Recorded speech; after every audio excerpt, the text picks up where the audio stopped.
औज़ुबिल्लाहि बिस्मिल्लाहिर्रहमानिर्रहीम। Topic measure of central tendency.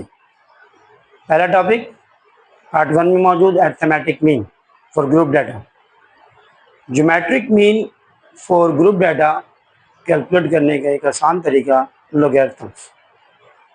Geometric mean का formula anti logarithm of summation F log x upon summation F. अगर ungroup data हो तो यहाँ पे सिर्फ लॉग ऑफ एक्स आ जाएगा, एफ हट जाएगा और total number of observation N आ जाएगा एफ की जगह अपॉन में। इसके अलावा बाय डेफिनेशन भी इसका फार्मूला है जिसमें प्रोडक्ट को यूज किया जाता है ज्योमेट्रिक मीन के अंदर, लेकिन वो थोड़ा सा मुश्किल मेथड है। लॉगरिथम का मेथड बहुत आसान। ज्योमेट्रिक मीन की डेफिनेशन देखते हैं तो पता ये चलता है कि अगर कोई नंबर 0 हो तो उस डाटा का ज्योमेट्रिक मीन नहीं निकलता। चूंकि डेफिनेशन के मुताबिक तमाम टर्म्स को मल्टीप्लाई किया जाएगा, उसके बाद उसका nth रूट निकाला जाएगा। अगर 3 नंबर है तो क्यूब रूट, 4 नंबर है तो फोर्थ रूट, अगर 2 नंबर्स है तो स्क्वायर रूट। इसी तरह से जब नेगेटिव नंबर आ जाता है इसमें दो मुख्तलिफ सिचुएशन है। अगर एक ही नंबर नेगेटिव हो तो डेफिनेशन के मुताबिक इसका nth रूट नहीं निकलेगा, चूंकि नेगेटिव नंबर आ जाएगा वो कॉम्प्लेक्स बन जाएगा। इसी तरह से लॉग की मेथड से अगर गया जाए तो नेगेटिव नंबर का लॉगरिथम नहीं निकलेगा। इसकी कंडीशन है कि number should be greater than equal to 1। इस सवाल के अंदर हम देखते हैं तो ग्रुप डाटा का सवाल है 10 से 14, 15 से 19, 20 से 24। पार्ट 1 में जो टॉपिक था अरिथमेटिक मीन, उसी सवाल को लिया गया है। सबसे पहले हम फार्मूले को देखते हैं, anti logarithm of summation F x upon summation F. ये असल में फार्मूला था अरिथमेटिक मीन का, तो ज्योमेट्रिक मीन के फार्मूले में यहाँ लॉग लग जाएगा। बस यही फर्क होता है, अगर एफ एक्स हुआ तो अरिथमेटिक मीन, अगर एफ लॉग एक्स हुआ तो फिर ज्योमेट्रिक मीन, लेकिन इसमें एंटी लॉग भी लगता है। बाकायदा ये ड्राइव हुआ है बाय डेफिनेशन वाले फार्मूले से, प्रोडक्ट वाले से। तो कॉलम नंबर 1 क्लास इंटरवल यानी marks, column number 2 frequency the number of observation, column number 3 logarithm of x.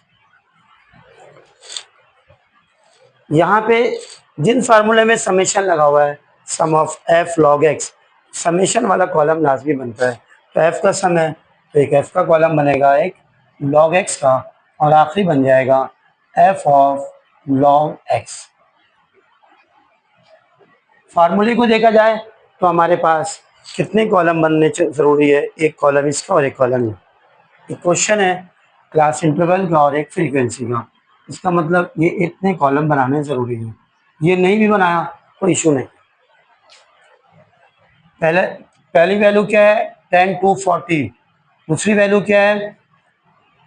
अच्छा, इसके अंदर चूंकि अरिथमेटिक मीन निकालते वक्त हम लोगों ने क्लास मार्क्स निकाला था, या ज्योमेट्रिक मीन में भी क्लास मार्क्स निकलता है, तो ज्योमेट्रिक मीन का भी क्लास मार्क्स वैसे ही निकलेगा जैसे अरिथमेटिक मीन का। हार्मोनिक मीन में भी क्लास मार्क्स निकलेगा। एक कॉलम, एक और कॉलम है, इस कॉलम को हम कहेंगे एक्स। फ्रीक्वेंसी डिस्ट्रीब्यूशन का कॉलम बनाना, उसके क्लास इंटरवल से बाउंड्री बनाना, फ्रीक्वेंसी से कम्युलेटिव फ्रीक्वेंसी बनाना या रिलेटिव फ्रीक्वेंसी बनाना, इसकी वीडियो मौजूद है स्टैटिस्टिक्स के बेसिक्स के अंदर। यहाँ पे पहली क्लास है 10 से 14, 15 से 19, 20 से 24, 25 से 29, 30 से 34। उसके बाद फ्रीक्वेंसीज है 10, 12, 15, 8 एंड 5। क्लास मार्क्स कॉलम बनाने के लिए हम लोअर लिमिट और अपर लिमिट को यूज करते हैं। लोअर लिमिट और अपर लिमिट इन दोनों को सम करेंगे 2 से डिवाइड, तो 10 और 14 22, 2 से डिवाइड कर दिया 12। इसमें 5 का डिफरेंस है, 5 प्लस करते जाए। आपके पास ये कॉलम नंबर 3 आ गया। उसके बाद लॉगरिथम ऑफ x निकलेगा। अब x जो है वो चूंकि क्लास मार्क्स को रिप्रेजेंट कर रहा है तो आपने हर नंबर का लॉगरिथम निकालना है। लॉगरिथम ऑफ 12 1.07, आपको 3 डेसिमल प्लेस लिख लें, फिर मल्टीप्लाई बाई एफ से मल्टीप्लाई करेंगे, चूंकि एफ में 10 है तो ये 1 पॉइंट यहाँ पे आ जाएगा, तो 10.79।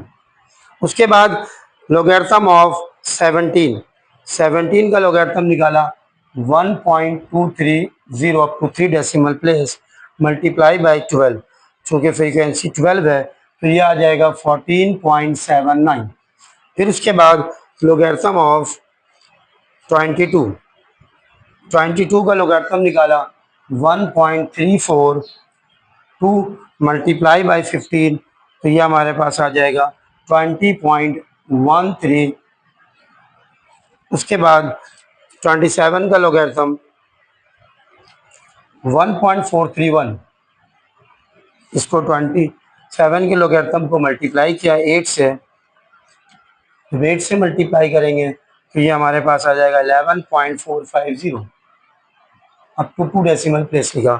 फिर उसके बाद 32 का लॉगरिथम आएगा विच इज 1.505 मल्टीप्लाई कर दिया 5 से, यह आ गया 7.52। चूंकि समेशन का मतलब सम ऑफ ऑल वैल्यूज, इन तमाम को प्लस करेंगे 10.79 प्लस 14.79 प्लस 20.13 प्लस 11.45 प्लस 7.52, ये आ गया 64.68। इसका सम क्या, इसका सम आ गया 50, चूँकि पहले वाला डाटा है समेशन है। अब हमने इन दोनों कॉलम को ऐड करने के बाद इसको फार्मूले में रखेंगे, यानी इक्वेशन 1 में, by putting all values in equation 1।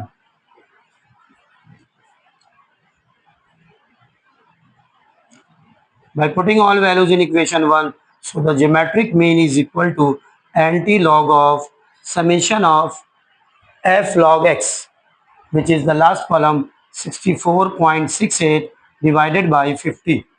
64.68 को डिवाइड कर देंगे 68 से, सॉरी 64.68 को डिवाइड कर देंगे 50 से,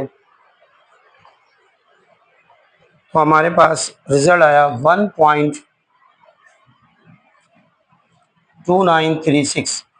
अब इसका एंटी लॉग निकाला जाएगा।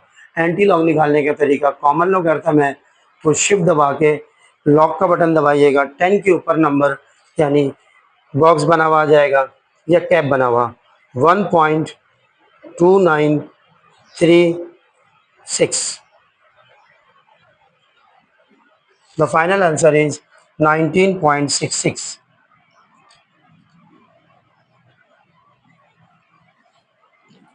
जिन्होंने अभी तक चैनल को सब्सक्राइब नहीं किया है वो सब्सक्राइब करें, लाइक करें और अपने कॉलेज के दोस्तों और बाकी दोस्तों के ग्रुप में भी शेयर करें, और कमेंट में बताएं कि अरिथमेटिक मीन और ज्योमेट्रिक मीन के दरमियान क्या रिलेशन एग्जिस्ट कर रहा है, which one is greater according to the given data. Either AM is equal to GM और AM is less than GM और AM इज ग्रेटर देन 0। तीनों पॉसिबिलिटी में से कौन सी पॉसिबिलिटी है ये लाजमी कमेंट में बताएं। अल्लाह हाफिज़।